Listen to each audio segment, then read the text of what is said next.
הריני מקבל עליי מצוות עשה של ואהבת לרעך כמוך.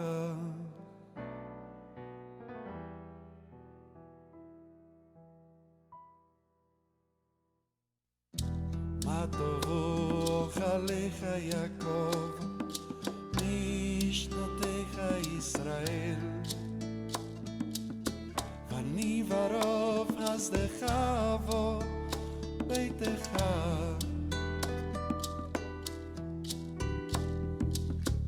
אשתחווה להיכל קדשך ויראתך,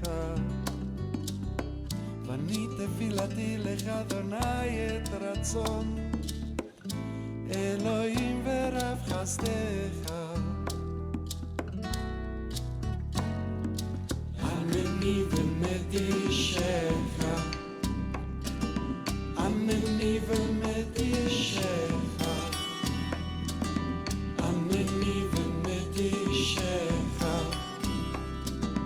ענני ומתישך, ענני ומתישך, ענני ומתישך.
גדל והתקדש שמר דבר אמן ועלמא דיברה ברכותי בחמליך מחולתי וזמח אורגני בקרב משיחיה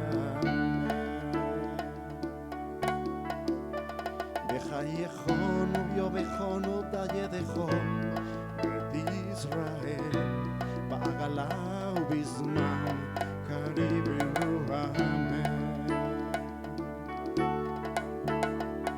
יחס מרחבה מברני על תלמד על מאיה במרו אמן במרו אמן במרו אמן במרו אמן.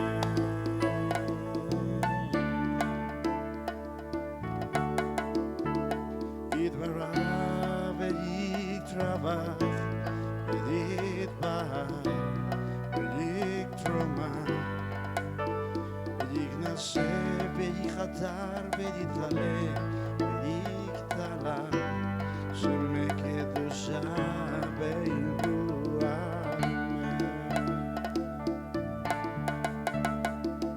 להעמיד כל ברכתה שירת תזבחתה ונחמתה להמירם בעלמא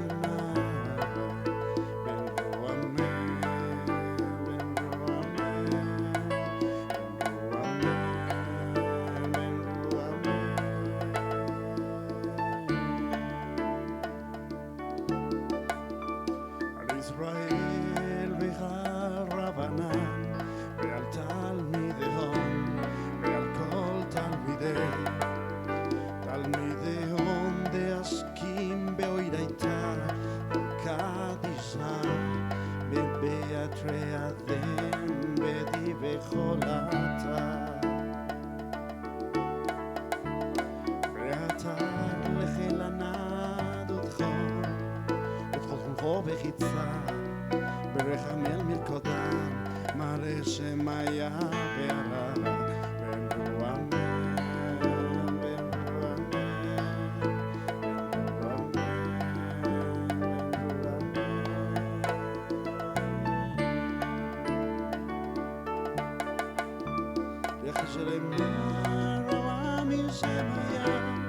Hermanos, Shabbat Shalom para todos. Vamos hoy a tener dos parashot, la parashot Matot y Masei. Hoy espero que todos estén ubicados y estén poniendo atención a lo que vamos a estudiar hoy. Amén. Entonces, la parashá de hoy se llama Matot Masei, las parashot, Peroshot. Sigamos, las saliot. Las saliot de hoy son unidas las dos. Vamos a tener la primera aliyá, es 31, en la versión hebrea 32, versión hebrea al 31.12. La segunda aliyá es 31.13 al 54. La tercera aliyá es 32.1 al 32.19. La cuarta aliyá es 32.20 al 33.49. La quinta aliyá 33.50 al 34.15. La sexta aliyá 34.16 al 35.8. Y la séptima aliyá 35.9 al 36.13. La Haftarah es Irmiao 2.4 al 28 y el Pere 3, versículo 4. El Brit Hadashah es Santiago o Jacob 4.1 al 12. Matot. Pues vamos a leer el versículo número 2. Vaidaber Moshe el Rache Amatot, lo que corresponde hoy la parashá Matot.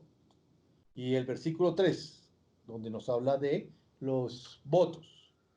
Ish ki idor neder la Adonai oishba shebua leesor isar al nafsho. Entonces vamos a leerlo en español. Habló Moshe a los príncipes de las tribus de los hijos de Israel diciendo, esto es lo que Hashem ha mandado. Cuando alguno hiciere voto a Hashem o hiciere juramento ligando su alma con obligación, no quebrantará su palabra, hará conforme a todo lo que salió de su boca. Mas la mujer cuando hiciere voto a Adonai, se ligare con obligación en casa de su padre en su juventud. Voy a hablarles algo, vamos a continuar antes de entrar. Vamos a ver que la palabra neder es promesa al Eterno, también cosa prometida, prometer, voto, deseo, viene de la raíz nadar, que es la promesa a Dios, hacer pagar, prometer o dar algo al Eterno. Sigamos. Viene otra palabra, chapá, que es jurar, como si se repitiera una declaración 7 veces. Es exigir, juramentar, hacer un juramento, jurar, conjurar. Y también vemos la palabra shepúa, que significa juramento solemne, conjurar, execración, juramento y maldición. Viene la palabra brit, pacto, alianza, contrato, matrimonio o pacto matrimonial. Hacer un pacto, entrar en pacto, establecer, confirmar o mantener un pacto aliado. En el antiguo Medio Oriente las alianzas se realizaban entre dos iguales, como vemos en Berechit, entre Jacob y su suegro Labán, y entre dos hombres que están en igualdad de condiciones. Entre un rey y sus vasallos, como vemos entre el Eterno e Israel. Aquí el rey es quien impone las condiciones. Comenzaba la alianza con el nombre del rey. Yo soy Adonai tu Elohim, tú serás mi pueblo y yo seré tu Elohim. Seguía una remembranza de los hechos portentosos del rey para con el vasallo. Yo soy Adonai que te saqué de la tierra de Misraim, de casa de esclavitud. Luego vienen las estipulaciones de la alianza, las condiciones y las obligaciones por parte del vasallo. No tendrás dioses delante de mí. El pacto escrito era el testimonio del convenio y se leía en determinados intervalos de tiempo ante el pueblo. Y pondrás el arca en el testimonio que yo te daré. Eso está en Shmot 25:16. Y les mandó Moshe diciendo, a fin de que cada 7 años, en el año de la remisión, en la fiesta de los tabernáculos, Cuando viniere todo Israel a presentarse delante de Adonai tu Elohim en el lugar que él escogiere, leerás esta Torá o ley delante de todo Israel a oído de ellos. Amén. Se invocaban los dioses del vasallo como testigos de la alianza. Montes, cielos, nubes eran testigos de este juramento. A los cielos y a la tierra llamo por testigos hoy contra vosotros, que os he puesto delante la vida, la muerte, la bendición y la maldición. Escoge pues la vida para que vivas tú y tu descendencia. Hay que escoger la vida. Nosotros hicimos un brit con el Señor. Nosotros le dijimos, te aceptamos como Señor y Salvador. Finalizaba el pacto con una serie de bendiciones y maldiciones para quien quebrante el pacto. A los cielos y a la tierra llamo por testigos, hoy contra vosotros, que os he puesto delante la vida y la muerte, la bendición y la maldición. Escoge pues la vida para que vivas tú y tu descendencia. Devarim 30:19. Vamos entonces, antes de entrar a esto, vamos a entrar a estudiar el capítulo 30, la importancia de cumplir las promesas o votos al Eterno.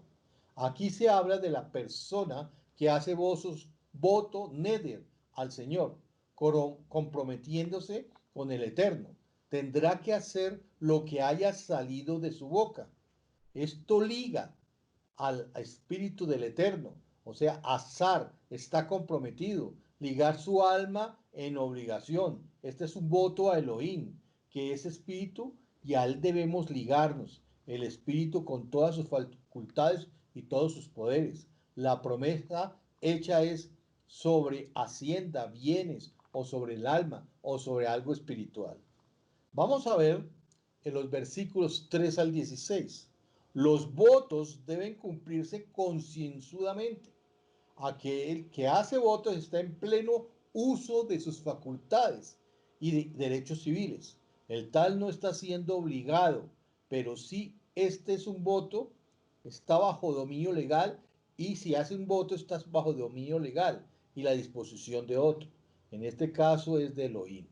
Aquí se dan tres casos. Vamos a ver de mujeres solteras.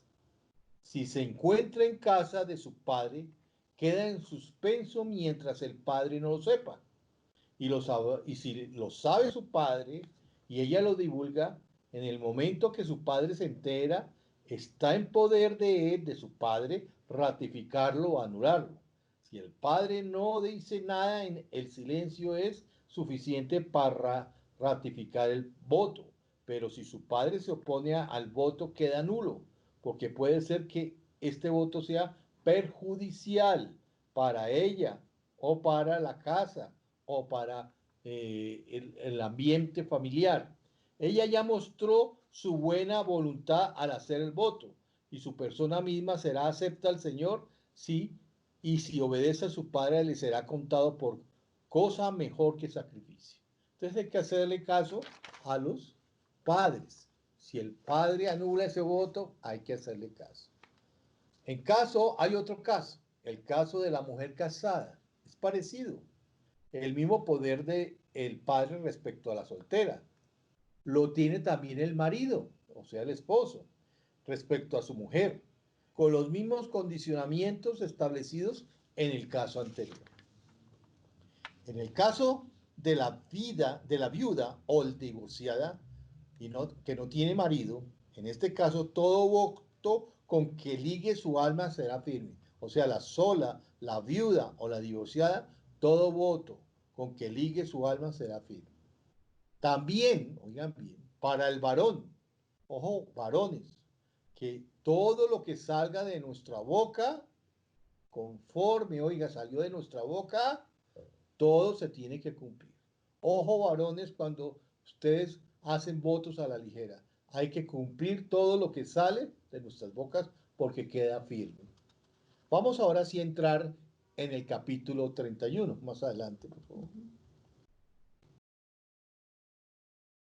Dice, Adonai habló a Moche diciendo, haz la venganza de los hijos de Israel contra los madianitas, después serás recogido a tu pueblo.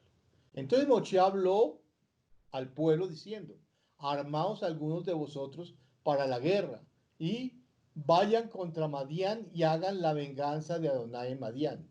1000 de cada tribu, de todas las tribus de los hijos de Israel, enviaréis a la guerra. Así fueron dados de los millares de Israel, 1000 por cada tribu, o sea, 12.000 en pie de guerra.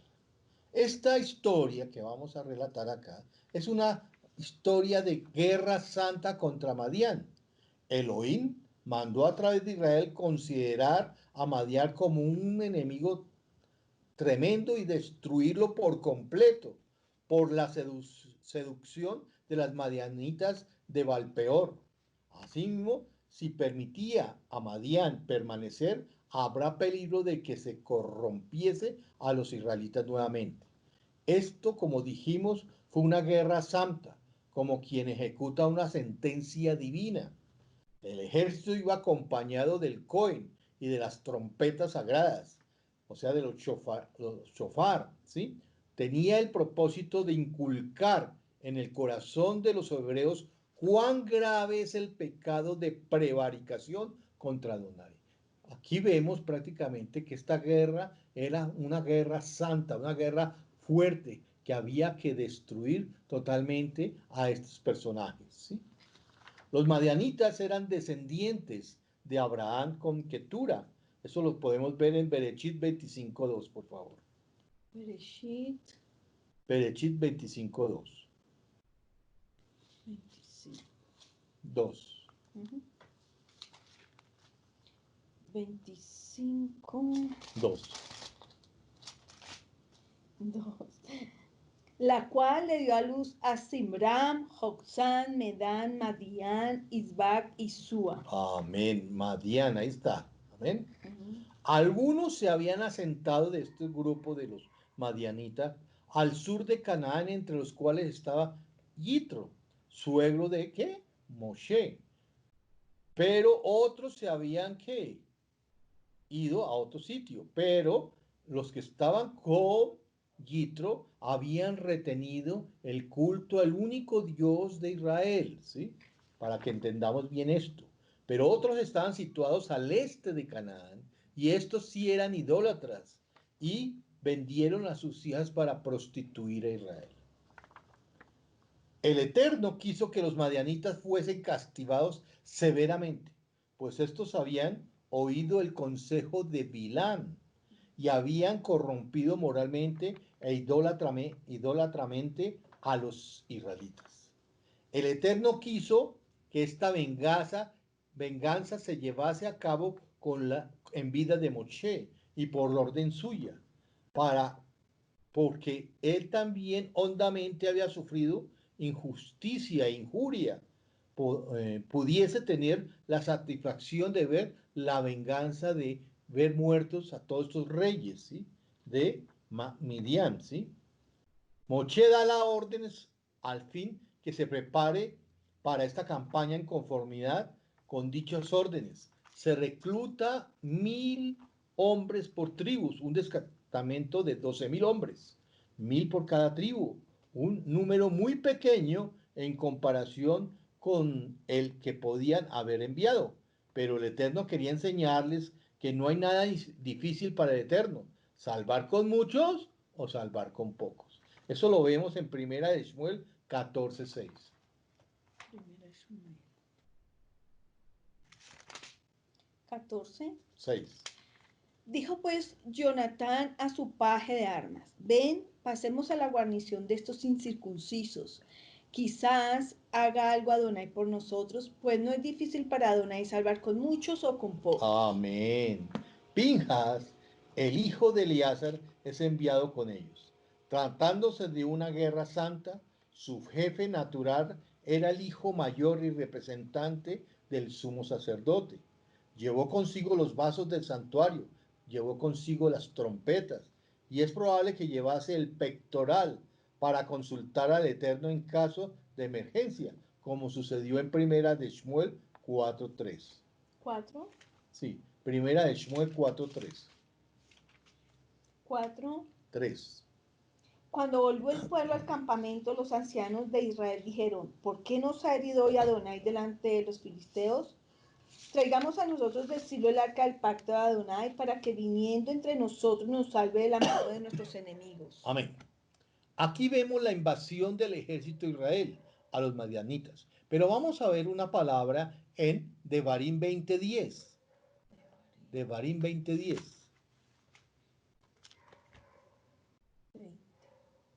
10.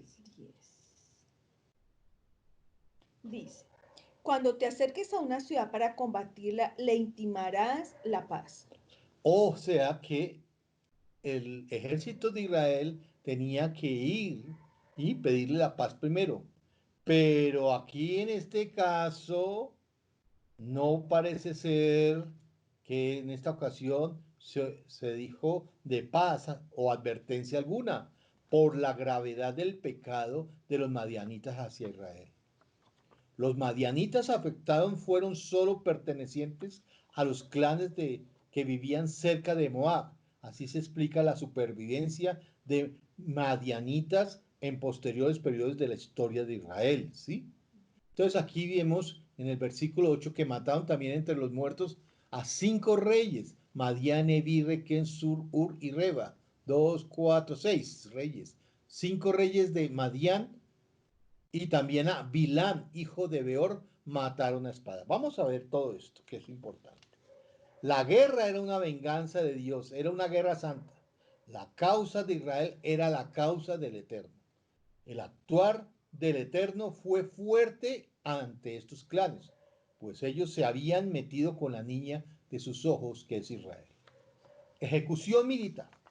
Mataron a todo varón. Mataron a los 5 reyes que acabo de decir. Había uno, el Sur, que era el más peligroso porque era el padre de Cosbi. Sur era el padre de Cosbi, la princesa madianita que estuvo con Simri, ¿sí? Y que fueron con asaltados con la lanza. También mataron a Bilán, hijo de Beor, a espada, y se hizo una justa venganza del que había aconsejado a los madianitas para hacer y acabar a Israel. Bilán fue muerto. Amén. Cuarto, llevaron cautivos a mujeres y a niños e incendiaron todas las ciudades vivientes. Saquearon el país y trajeron un valioso botín de personas, animales y bienes.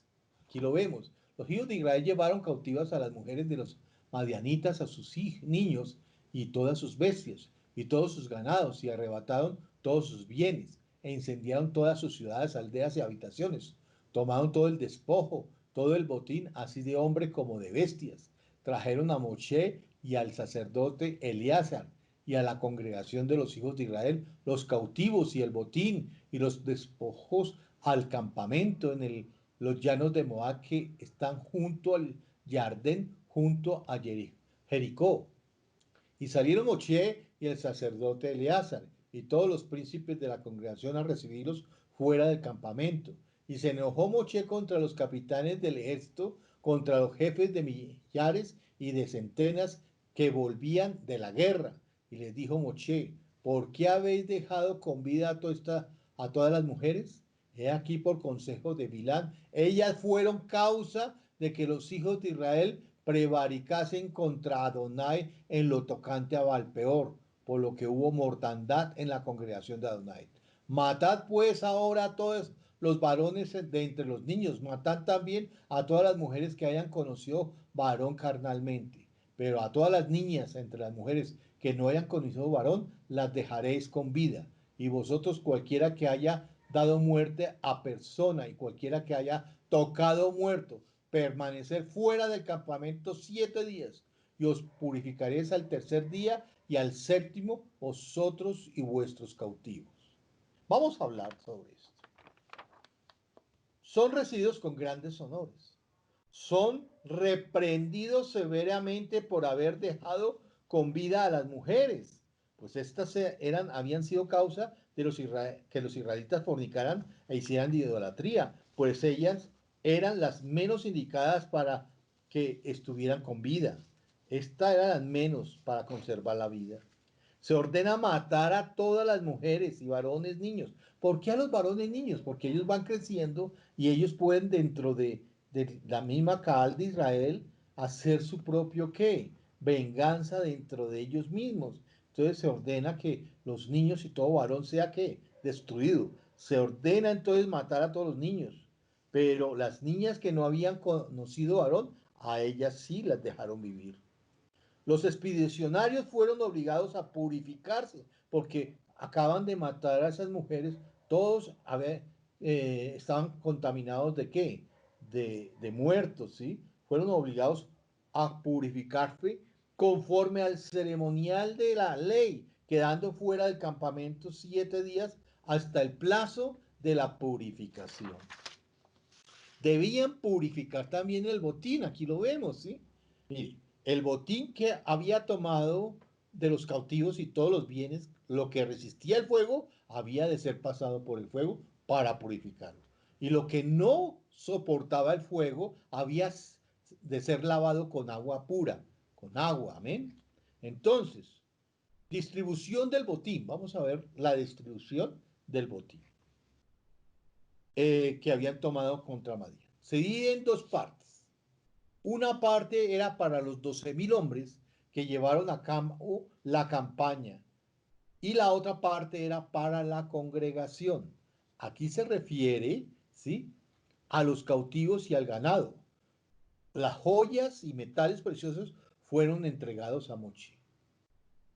Aquí lo vemos. Y Adonai habló a Moche diciendo: toma la cuenta del botín que se ha hecho, así de las personas como de las bestias, tú y el Cohen Eleazar y los jefes de los padres de la congregación. Y partirás por mitades el botín entre los que pelearon y los que salieron a la guerra y toda la congregación. Ahí vemos que la congregación de Israel es generosa. Y apartarás para Adonai el tributo de los hombres de guerra que salieron a la guerra, de 500, uno así de las personas como de los bueyes, de los asnos y de las ovejas. De la mitad de ellos lo tomarás y darás al sacerdote Eleazar la ofrenda de Adonai. Y de la mitad perteneciente a los hijos de Israel tomarás uno de cada 50 de las personas y de los bueyes, de los asnos, de las ovejas y de todo animal, y la darás a los levitas que tienen la guarda del Mishkan de Adonai.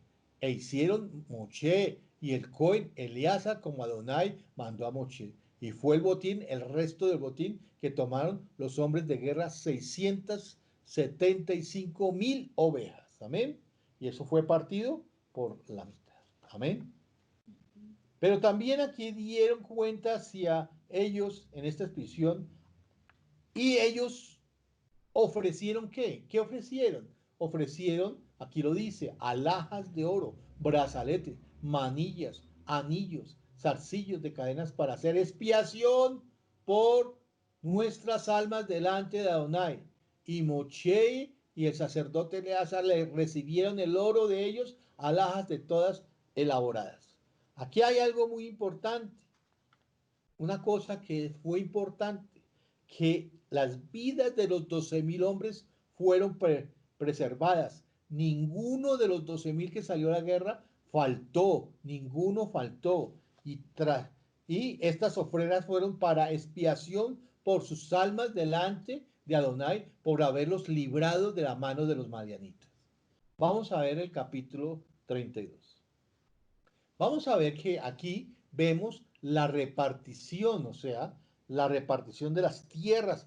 Primero la Transjordania y después vamos a ver la repartición en la parte de Canaán. Los hijos de Rubén y los hijos de Gad tenían una muy buena e inmensa muchedumbre de ganado y vieron la tierra de Jazer y de Galaad y les pareció el país lugar de ganado. Vinieron pues los hijos de Gad y los hijos de Rubén y hablaron a Moche y al sacerdote Eleazar y a los príncipes de la congregación diciendo: Atarot, Tibón, Jazer, Nimra, Esbón, Eleale, Sebán, Nebo y Beón, y la tierra que Adonai hirió delante de la congregación de Israel es tierra de ganado y tus siervos tienen ganado. Por tanto dijeron: si hallamos gracia en tus ojos, dese esta tierra a tus siervos en Herat. Pero acá hay una palabra que no le gustó a Moshe. Y no nos hagas pasar el Jardín. Esto fue mal interpretado, ¿sí? Vamos a estudiar esto. Vemos la petición de los hijos de Rubén, Gad y media tribu de Manasés. Que les concediese la Transjordania antes del Jardín, porque ellos eran ganaderos y esta tierra era rica en pastos. Alegaba su gran número de ganado, aunque Elohim les había librado de Egipto y les había prometido una heredad en Canaán, no estaban dispuestos a dejar elección en manos divinas. Moshe al principio se disgustó de esta petición y él dirigió un severo reproche como fiel que príncipe y profeta del Eterno, porque habían dicho no nos hagas pasar qué el Jardín. Era como si estuvieran despreciando la tierra prometida y estaban despreocupados por los demás tribus que se disponían a la guerra y cruzar el Jardín. Parecía egoísta esta petición, pero Moshe les concede la tierra siempre y cuando ayuden y participen con sus hermanos en la conquista de Canaán. Entonces aquí vemos, mire, y aquí vosotros habéis sucedido en lugar de vuestros padres, prole de hombres, pecadores, para añadir aún más la ira de Adonai contra Israel. Si os volviereis de en pos de él volverá otra vez a dejarlos en el desierto y destruiréis a todo este pueblo. Entonces ellos vinieron a Moshe y dijeron, edificaremos aquí majadas para nuestros ganados y ciudades para nuestros niños, y nosotros nos armaremos e iremos con diligencia delante de los hijos de Israel hasta que los metamos en su lugar, y nuestros niños quedarán en ciudades fortificadas a causa de los moradores del país. No volveremos a nuestras casas hasta que los hijos de Israel posean cada uno su heredad, porque no tomaremos heredad con ellos al otro lado del Jardín, ni adelante, por cuanto tendremos ya nuestra heredad a este otro lado del Jardín, al oriente. Aquí vemos entonces que ellos ya se comprometen a la conquista de Canaán con sus hermanos. Entonces ya estas dos tribus y medio recibieron unas porciones más ricas. Pero qué difícil es nosotros hay veces guiarnos por nuestros ojos, porque los descendientes de estas tribus pagaron un precio elevado. La Transjordania, ¿sí? No era una Transjordania donde tenían prácticamente, carecía de fronteras naturales, que les ofrecían protección contra sus invasores. Muchas veces las tribus tuvieron que enviar ejércitos durante muchos siglos siguientes para defender a los transjordanos, como ustedes pueden estudiar en Primera de Samuel 11, y vamos a leer Primera de Reyes 22:3. Primera de Reyes. 22:3.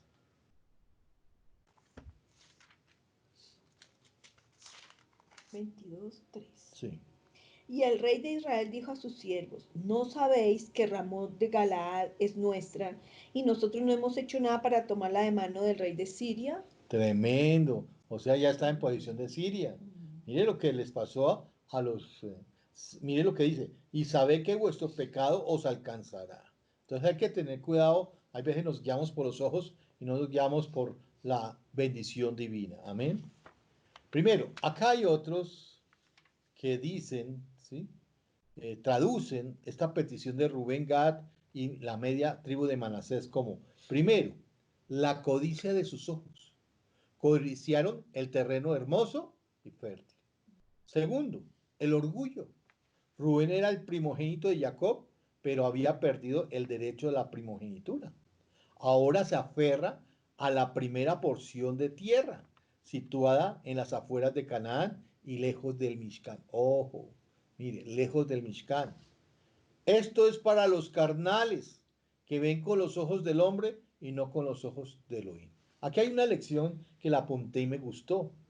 No hay satisfacción más grande para un padre que sufre mucho en la educación de su hijo y que a pesar de explicarle sus deberes y castigarlo cuando hace mal, no ve resultados.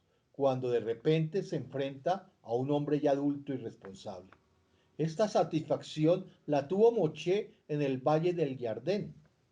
40 años de sufrimientos y disgustos fueron recompensados al ver un pueblo unido, disciplinado, valiente y recto.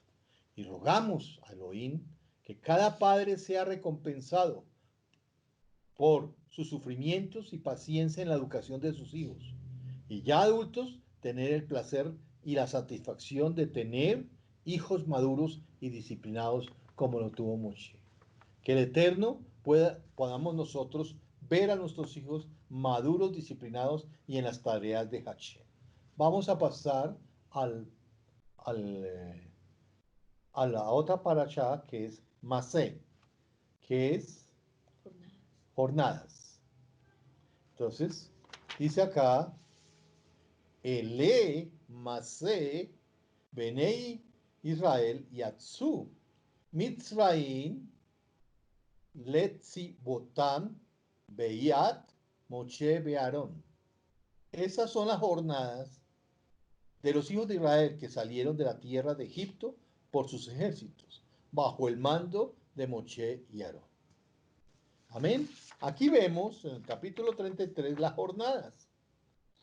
Entonces voy a más o menos a leerles algunas, si quieres, me acompañan un poquito, ¿no? Bueno, entonces, 42 jornadas, de Ramsés a Sucot, de Sucot a Etán, de Etán a Pi a Jirot, de Pi a Jirot a Mará, Mará a Elín, Elín al Mar Rojo, el Mar Rojo al desierto de Sin, del desierto de Sin a Dovka, de Dovka a Luz a Refidín, Refidín al desierto del Sinaí, del desierto del Sinaí a Kibrot a Tabá, Kibrot a Tabá a Haserot, Haserot a Ritma, Ritma a Rimón Pérez, Rimón Pérez a Libna, Libna a Rizá, Rizá a Selatá, Selatá al Monte Sefer, el Monte Sefer a Haradá, Haradá a Makelot, Makelot a Tahat, Tahat a Teraj, Teraj a Mitka, Mitka a Hasmoná, Hasmoná a Moserot, Moserot a Bené y Acán, Bené y Acán al monte Gitgat, monte Gitgat a Jotbatá, Jotbatá a Abroná, Abroná a Esión Geber, Esión Geber a Cades, a Cades monte Or donde murió, lo más importante esto, donde muere ¿quién? Aarón, monte Mor a Salmoná, Salmoná a Punón, Punón a Obot, Obot a Ie a Barín, Ie a Barín a Dibón Gad, Dibón Gad al Mon Diblatayín, al Mon Diblatayín a Abarín, Abarín a las llanuras del Moab, llanuras del Jardín desde Bet Hetzimot a Abel Sitín, campos de Moab. Y ahí son las 42 etapas o procesos que tuvo que pasar nuestro pueblo, caminatas que tuvo que hacer nuestro pueblo. Vamos a pasar ahora al versículo 50 al 56.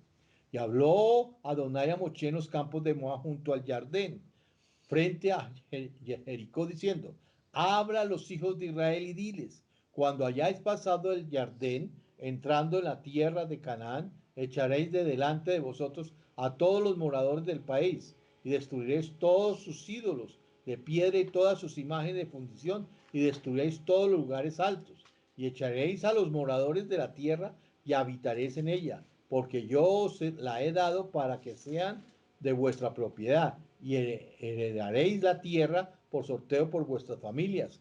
A los muchos daréis mucho por herencia, y a los pocos daréis menos por herencia. Donde le cayere la suerte, allí la tendrá cada uno. Por las tribus de vuestros padres heredaréis. Y si no echareis, oigan bien, si no echareis a los moradores del país delante de vosotros, sucederá que los que dejareis de ellos serán como aguijones en vuestros ojos y por espinas en vuestros costados, y os afligirán sobre la tierra en que vosotros habitaréis. Además haré a vosotros como yo pensé hacerlos a ellos.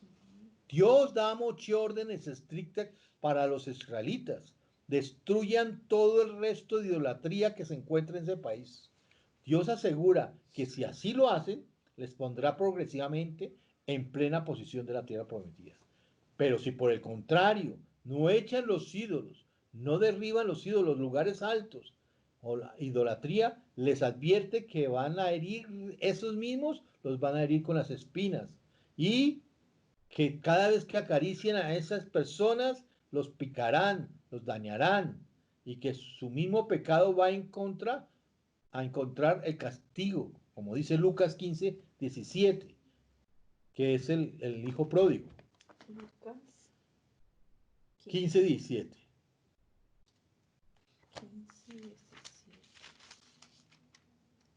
Y volviendo en sí dijo, ¿cuántos jornaleros en casa de mi padre tienen abundancia de pan y yo aquí perezco de hambre? Amén. Y primera de Kefa 2:11.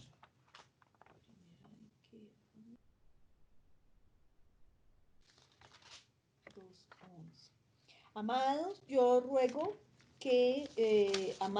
ruego como extranjeros y peregrinos que os abstengáis de los deseos carnales que batallan contra el alma. Amén.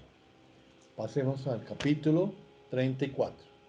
Aquí vemos prácticamente, sí, y Adonai habló a Moshe diciendo, manda a los hijos de Israel y diles, cuando hayáis entrado en la tierra de Canaán, esto es, la tierra que os ha de caer en herencia, la tierra de Canaán según sus límites. Aquí vemos la Transjordania y vemos también que la tierra de Canaán. Entonces vemos, aquí tenemos un esbozo de la línea por la que fue medida y delimitada por todos lados la tierra de Canaán. Se les había prometido la mayor extensión de territorio, que a su debido tiempo habrían entrado a poseer si hubieran sido obedientes. Amén. Veamos Deuteronomio 11:24, que incluso llegando hasta el río Éufrates. Deuteronomio 11:24. Devarim 11, Devarim 24. 11:24. Todo lugar que pisare la planta de vuestro pie será vuestro, desde el desierto hasta el Líbano, desde el río Éufrates hasta el mar occidental, será vuestro territorio. Tremendo. Amén. Desde hasta el Éufrates. Ujú. Mira, aquí esta frontera fue extendida, o este territorio fue extendido solamente en el dominio de los reyes de David y Salomón, como dice segunda de Crónicas 9:26. 9, 26. Y tuvo dominio sobre todos los reyes desde el Éufrates hasta la tierra de los filisteos y hasta la frontera de Egipto. Tremendo, amén. Entonces aquí se refiere claramente que hubo unas grandes fronteras en tiempo de David y Shlomo, que estaba limitado con fronteras para que supieran, ¿no? O sea, quiénes debían de poseer el terreno y que no estuvieran dados a tener otros terrenos que el Señor no había dado. Por ejemplo, la de los moabitas, mira, ahí está, filisteos, Edom, moabitas, ninguno de ellos podía tener esos terrenos, solamente el terreno que el Señor nos había dado a través de su palabra, para que supieran cuál era la posición correcta que nos correspondía. La superficie del terreno era relativamente pequeña. De acuerdo con el cómputo registrado en este capítulo, vendría a tener unos 250 kilómetros de largo por unos 80 de ancho, kilómetros. Es decir, unos 20.000 kilómetros cuadrados. Es aproximadamente más pequeño que Ibagué que Tertolima, ¿sí? Más o menos. Entonces, que es aproximadamente la extensión del Estado de Israel anterior a la guerra de 1967. Menor que cualquiera de estos pequeños, es muy pequeño. Sin embargo, este es el país prometido al Padre de los creyentes y poseído por la descendencia de Jacob. Este pequeño punto de nuestro planeta fue durante muchos siglos el único lugar donde el Eterno era conocido y su nombre era grande. Veamos el Salmo Teilim 76:1. 76, 76:1. Elohim es conocido en Judá, en Israel es grande su nombre. Amén. Grande su nombre. O sea, esa pequeña porción, pero de ahí sale un gran nombre y un Dios al cual nosotros adoramos. Y nuestro Mesías salió de allá. Amén. Son de notar las fronteras mismas del país. Canaán era una tierra gloriosa, como leemos en Daniel 8:9. Daniel. 8:9.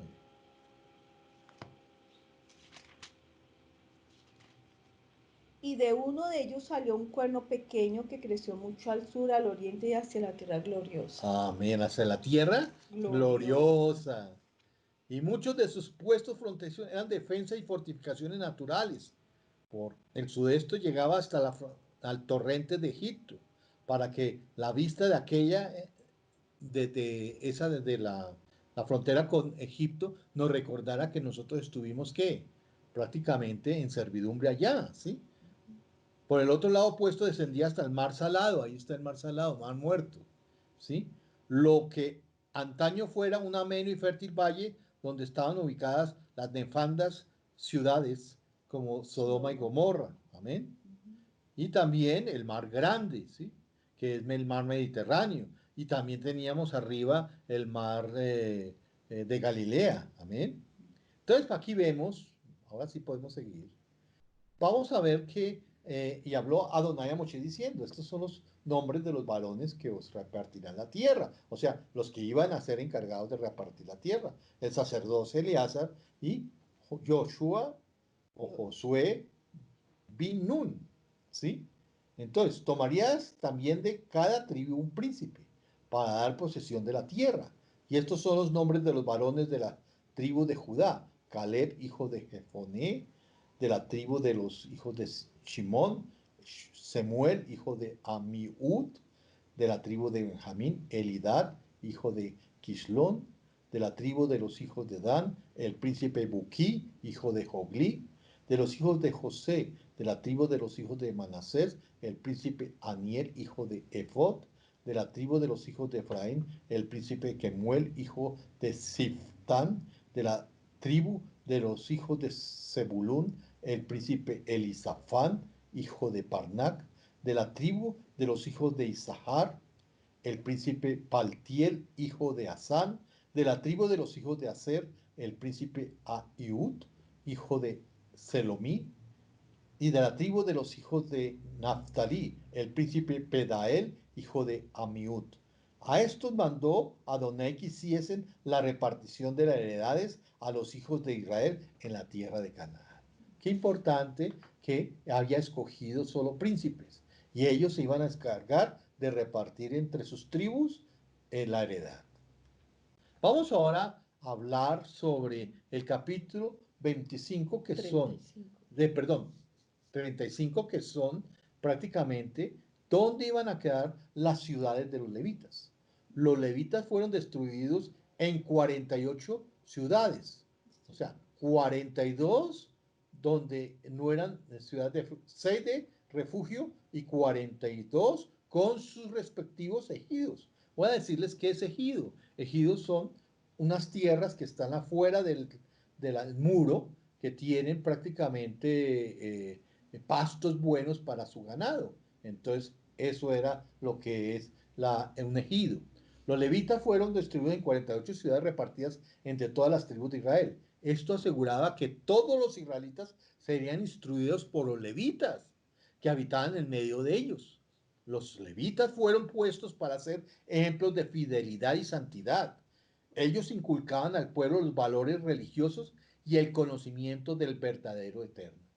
Aquí dice que, y habló Adonai a Moshe en los campos de Moab junto al Jardín, frente a Jericó, diciendo, manda a los hijos de Israel que den a los levitas de la posesión de su heredad. Oiga, eran los tribus, tenían que darle esas ciudades para que habitasen.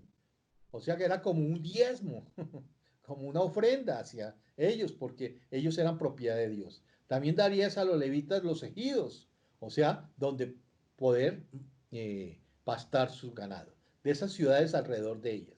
Y tendrán ellos las ciudades para habitar y los ejidos de ella serán para sus animales, para sus ganados y para todas sus bestias. Y los ejidos de las ciudades que daréis a los levitas serán 1000 codos alrededor, desde el muro de la ciudad para afuera. Luego mediréis fuera de la ciudad al lado del oriente 2000 codos, al lado del sur 2000 codos, al lado del occidente 2000 codos y al lado del norte 2000 codos. Y la ciudad estará en medio. Esto tendrán por ejidos de las ciudades. Y de las ciudades que daréis a los levitas 6 ciudades, oigan bien, serán de refugio, las cuales daré para que el homicida se refugie allá. O sea, pero un homicida ¿cómo? Un homicida que no haya cometido voluntariamente un asesinato. Y además de estas daréis 42 ciudades. Todas las ciudades que daréis a los levitas serán 48 ciudades con sus ejidos. Y cuando a las ciudades que dieres de heredad de los hijos de Israel, del que tiene mucho tomará mucho, y del que tiene poco tomaréis poco. Cada uno de sus ciudades a los levitas según la posición que heredará. Aquí vemos algo muy interesante, que les dieron para que vivieran, y para que vivieran cerca. ¿Para qué? Para que pudieran vivir y estar conversando juntos acerca de las escrituras, acerca de la Torá, y consultasen mutuamente casos dudosos y les dieran consejos. Y con las ciudades les dieron también los contornos anejos a ellos, a fin de que tuviesen suficiente pasto para sus ganados, 1000 codos alrededor dentro de los muros de las ciudades para corrales de ganados, y otros 2000 codos más para el campo donde apacentar los animales. Estas ciudades les habían sido asignadas entre los heredades de cada tribu, oigan bien, proporcionalmente. El que tenía mucho, pues se le daba mucho. El que tenía poco, pues se le daba poco. Pero lo importante es que cada tribu podía practicar la ¿qué? Generosidad y el reconocimiento al Dios y amo de qué? De la tierra, dándoles a los ¿qué? Levitas esa tierra, porque era como una ofrenda hacia el Eterno, porque los levitas eran algo principal que iban a llevar a darles a conocer el Dios de Israel. Cada tribu podía disfrutar del beneficio de estar habitando junto a levitas. Hoy en día la gente no le gusta que los levitas se metan tanto con ustedes ni que estén cerca. Oigan bien, porque los levitas han de llevar la sabiduría del Eterno. Amén. Entonces vamos ahora a hablar sobre las ciudades de refugio. Y os serán aquellas ciudades para refugiarse del vengador, y no morirá el homicida hasta que entre en juicio delante de la congregación. De las ciudades, pues, tendréis 6 ciudades de refugio, distribuidas en diferentes partes. Entonces, vamos a hablar sobre estas leyes. Todo homicidio voluntario había de ser castigado con la muerte. Y en este caso no había santuario que sirviese de refugio, o sea, no había tierra que sirviese de refugio, ni se había de admitir rescate ni conmutación de la pena.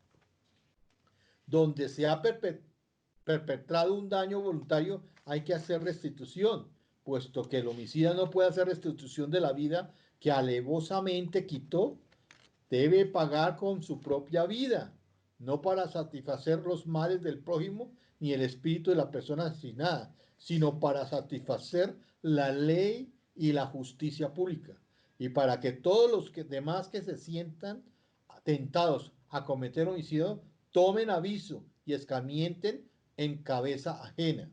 No solo la persecución del criminal, sino también su ejecución, quedaban encomendadas al pariente más próximo de la víctima, quien de la misma manera que debía ser el redentor de la hacienda de su pariente, si llegaba a estar hipotecada, también había de ser el vengador, o sea, redentor de la sangre de su pariente, y para dar su propia, dar por su propia mano la muerte al homicida. Quiero leerles algo de Romanos 11. Romanos 13. 13. 3, 4. Romanos 13. 3 y 4. Porque los magistrados no están para infundir temor al que hace el bien, sino al malo, ¿Quieres pues no temer la autoridad? Haz lo bueno y tendrás alabanza de ella. Porque es servidor de Elohim para todo bien, pero si haces lo malo teme, porque no en vano lleva la espada, pues es servidor de Elohim, vengador para castigar al que hace lo Hace lo malo. malo, amén. Pero si el homicidio no había sido voluntario, sino que había sido cometido sin intención de perpetrarlo, casualmente, sin asechanzas, sin verlo, sin ser su enemigo. En este caso había ciertas ciudades de refugio a las que se podía acogerse el hombre, el homicida, el hombre que había hecho esto involuntario. Las leyes modernas suelen condenar al infractor involuntario al pago de cierta cantidad por supuesta imprudencia, pero no incurre a penas fijadas contra los homicidas voluntarios. Respecto a las ciudades de refugio, esta ley era que si alguien mataba involuntariamente a otra persona, estaba seguro en estas ciudades y bajo la protección de la ley hasta que se hubiese celebrado un juicio delante de la congregación, es decir, delante de los shoftim, de los jueces, en audiencia pública. Si celebrado el juicio resultaba ser homicida voluntario, ya no le servía de ninguna protección el homicida. La ciudad de refugio, pues ya estaba determinado que se le había de quitar la muerte. Amén. Ya se le debía quitar la vida, excuse. Pero si se hallaba que había ocurrido por error o accidente y que se había hecho sin intención de hacerle daño a la víctima o a cualquier otra persona, entonces el homicida podía continuar a salvo en la ciudad de refugio y el vengador de la sangre no tenía ningún derecho a meterse con él. Allí debía permanecer exiliada de su casa y patrimonio hasta que la muerte del sumo sacerdote llegara y él podía salir libre. Mediante la preservación de la vida del homicida involuntario, el Eterno nos quería enseñar que los hombres no deben sufrir por lo que es más bien una desdicha de un crimen que no quiso cometer. Mediante el exilio del mismo fuera de su ciudad y de su confinamiento en la ciudad de refugio, el Eterno quería enseñarnos a concebir un santo horror a los crímenes de sangre y a estimar debidamente nuestra propia vida y la vida ajena. Y eso es lo que el Señor nos enseña a nosotros. Mediante la limitación del confinamiento del homicida involuntario hasta la muerte del sumo sacerdote, el Eterno quería honrar este sagrado oficio. ¿Honrar a quién? Al sumo sacerdote, al Kohen Hagadol. Como quiera que todas las ciudades de refugio eran ciudades de los levitas, el sumo, el Kohen Hagadol, era jefe de la tribu. Los que estaban confinados en dichas ciudades bien podían ser considerados como prisioneros del sumo sacerdote y así a la muerte de éste recuperaban su libertad de empleo. Amén. Vamos a ver que quién es nuestro refugio. Y vamos a ver en Filipenses 3:9. 3:9 y Hebreos 6:18. Filipenses 3:9. Uh-huh. Y ser hallado en él, no teniendo en mi propia justicia que es por la ley, sino la que es por la fe de Mashiach, la justicia que es de Dios por la fe. Amén. Entonces tenemos ahora, por la fe nosotros llegamos al Señor y Él nos perdona. Qué importante esto. Y aquí también Hebreos 6:18. 6:18. Para que por dos cosas inmutables en las cuales es imposible que Dios mienta, tengamos un fortísimo consuelo los que hemos acudido para asirnos de la esperanza puesta delante de nosotros. Nosotros vamos a Él, nos refugiamos en Él para toda la vida. Qué importante esto. Para siempre. Amén. Asirnos de la esperanza puesta en nosotros. Asirnos al Eterno. En refugiarnos en Él. Amén. Mire lo que dice acá Romanos 10:8. La palabra y el Señor está cerca, Él está cerca, Él es nuestro refugio. Romanos 10:8. Mas, ¿qué dice? Cerca de ti está la palabra, en tu boca y en tu corazón. Esta es la palabra de fe que predicamos. Él está cerca, la palabra está cerca, Él está ahí al lado, tú puedes venir a refugiarte en Él en cualquier momento, en cualquier situación, en cualquier crisis, en cualquier dolor, puedes venir a Él. y Romanos 8:1. Romanos 8. Ahora pues, ninguna condenación hay para los que están en Mashiach Yeshua, los que no andan conforme a la carne, sino No, conforme al al Ruach Espíritu. HaKodesh. Amén. Que el Eterno Espérate. nos dio, sí, el Señor nos dio la seguridad de que tenemos un refugio seguro, que es Yeshua HaMashiach. Él es nuestro refugio. Vengan, los animo a que vengan y entren a este refugio seguro. Estar con Yeshua es lo mejor que nos puede haber pasado. Vamos ahora a entrar ahora sí al capítulo 36. Aquí hay algo muy interesante, aunque yo ya les había tocado algo la semana pasada en la Paracha Pinjas, pero vuelvo a tocarlo. Llegaron los príncipes de los padres de la familia de Galaad, hijo de Maquir, hijo de Manasés, de la familia de los hijos de José, y hablaron delante de Moche y de los príncipes, jefes de las casas paternas de los hijos de Israel, y dijeron: Adonai mandó a mi señor que por sorteo diese la tierra a los hijos de Israel en posesión. También ha mandado Adonai a mi señor que dé la posesión de Zelofead, nuestro hermano, a sus hijas. Y si ellas se casaren con algunos de los hijos de otras tribus de los hijos de Israel, la herencia de ellas será así quitada de la herencia de nuestros padres y será añadida a la herencia de la tribu a que se unan y serán quitadas de la porción de nuestra heredad. Y cuando viniera el jubileo de los hijos de Israel, la heredad de ellas será añadida a la heredad de la tribu de sus maridos. Así la heredad de ellas será quitada de la heredad de la tribu de nuestros padres. Entonces Moche mandó a los hijos de Israel por mandato de Adonai diciendo: la tribu de los hijos de José habla rectamente.